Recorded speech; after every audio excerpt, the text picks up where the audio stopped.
Baik, selamat siang teman-teman. Di sini saya mau melaksanakan tugas satu dinamika kelompok masyarakat agribisnis. Perkenalkan, nama saya Abel Abrisia dari Prodi Agribisnis Pertanian. Di sini saya mau melaksanakan wawancara. Di sini ada ketua kelompok tani. Bisa diperkenalkan dengan Bapak siapa? Dan kelompok taninya namanya apa, Bapak? Namanya Bapak Jendol dan kelompok taninya namanya Sumber Kaca. Oh yaudah, ini langsung aja ya Pak. Langsung masuk pertanyaannya. Iya. Apa tujuan kelompok tani? Tujuan kelompok tani itu adalah untuk membentuk suatu pertanian atau kelompok-kelompok yang dulunya tidak ada kelompok, sekarang dibentuknya kelompok supaya ada, misalkan ada sumbangan bibit petani dari PPL atau subsidi pupuk, sehingga kita membentuknya itu supaya benar-benar baik, benar-benar semuanya terlaksana sehingga petani dapat merasakan dengan baik. Ya Bapak, lanjut yang kedua, kegiatan apa saja yang rutin dilakukan kelompok? Ya, kegiatannya yang pertama terutama masalah pembibitan, baik itu padi, jagung, itu sudah dilaksanakan, semuanya juga berhasil dengan baik. Walaupun ada yang misalkan bibit jagung itu juga ada yang tidak mau, tapi dia kan belinya di toko atau beli yang baru, itu saja. Tapi banyak yang menggunakan walaupun bibit jagung, tapi ternyata ditanam juga hasilnya baik. Bagaimana cara kelompok mengambil keputusan? Cara kelompok mengambil keputusan kelompok tani itu disepakati di lingkungan masyarakat kita. Asal mau bibit apapun, mau bibit yang digunakan apa, obat-obatan apa, tapi itu disepakati masyarakat lingkungan. Kalau sudah disepakati ya itu hasilnya, sudah disepakati ya sudah kita laksanakan. Apakah semua anggota ikut berpartisipasi? Semua anggota petani ikut berpartisipasi semuanya, karena dia kadang perlu pupuk subsidi juga. Nanti kalau tidak ikut berpartisipasi, kadang petani itu ketinggalan daftar-daftarnya atau data-datanya tidak ada, ya tidak punya jatah di daftar kita.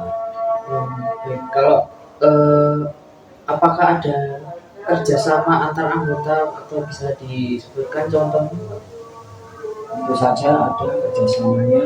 Kalau ada misalkan membuat bibit tani, bibit jagung, itu di manakah tempat itu harus mengambil setiap kelompok itu mengambil 5 kilo itu sudah disepakati. Dan kadang-kadang kita itu anggotanya juga bisa, para petani itu memperbaiki jalan yang tidak baik itu kita ambil, kita sepakati, kita bangun bersama-sama. Kadang pengecoran itu kebersamaan seperti itu. Terima kasih. Lanjut Pak, ini bagaimana hubungan antar anggota kelompok tani sama anggota kelompok tani sama anggota-anggota tentu saja sepakat dengan baik, tentu saja dilaksanakan dengan baik, disetujui dengan baik, karena semuanya itu untuk meningkatkan dalam pertanian kita. Apakah ada anggota yang kurang aktif Pak? Jelasnya anggota kurang aktif itu pasti ada, namanya orang banyak, tetapi ya sebagian saja tidak begitu besar, tapi yang lainnya semuanya mengikuti apa yang sudah disepakati oleh ketua kelompok tani dan masyarakat. Berarti aktif semua? Semua aktif. Untuk berikutnya, apakah tujuan kelompok selama ini tercapai atau belum tujuan?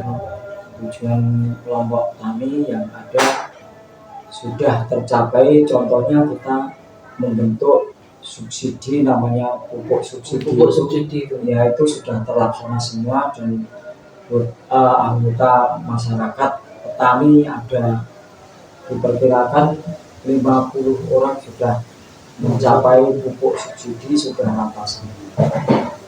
Apa manfaat kelompok bagi anggota?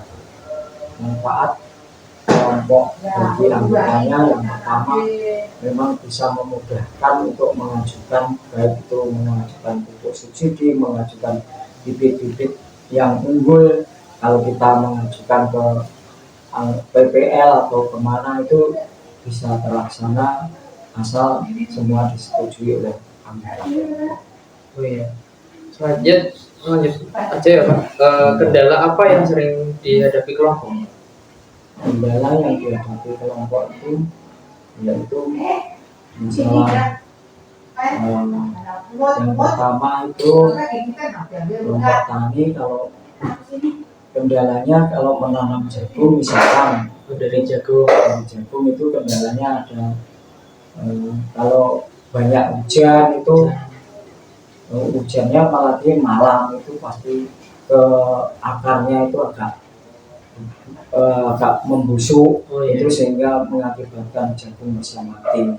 Juga selain itu ada namanya ulat tanah, itu juga menyerang dari tanah yang mengakibatkan juga tanaman menjadi mati. Juga kadang-kadang jagung itu juga mengakibatkan kuning. Kalau warna kuning itu ini belum tahu obatnya, jadi petani ini masih berusaha supaya ada obat.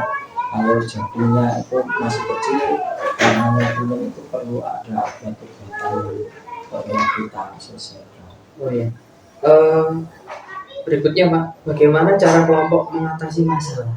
Mungkin dari segi mungkin kan dari jagung. Kalau dari jagung mengatasi masalah itu kita harus berusaha beli obat apapun yang dikerjakan, itu kadang obat-obatan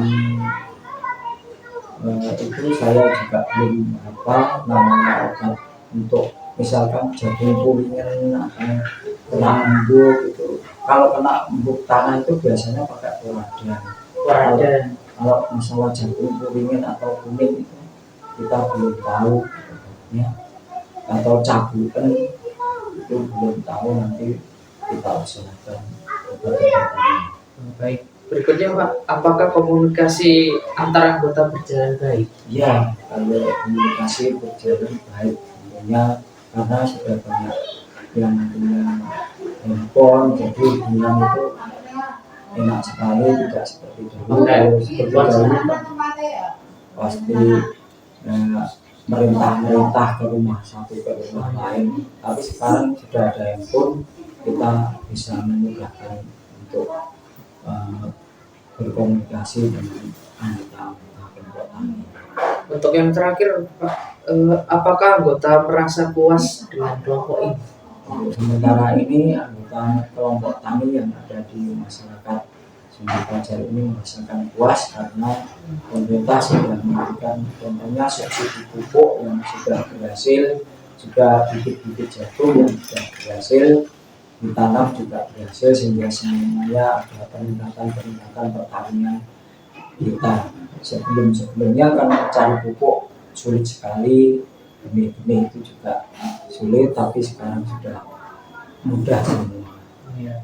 Baik Pak, ini sudah cukup untuk wawancaranya, dan terima kasih dari Bapak Suwondo dan dari kelompok tani Sumber Pajar ya Pak. Ya. Oh ya, ini untuk dokumentasi aja ya Pak.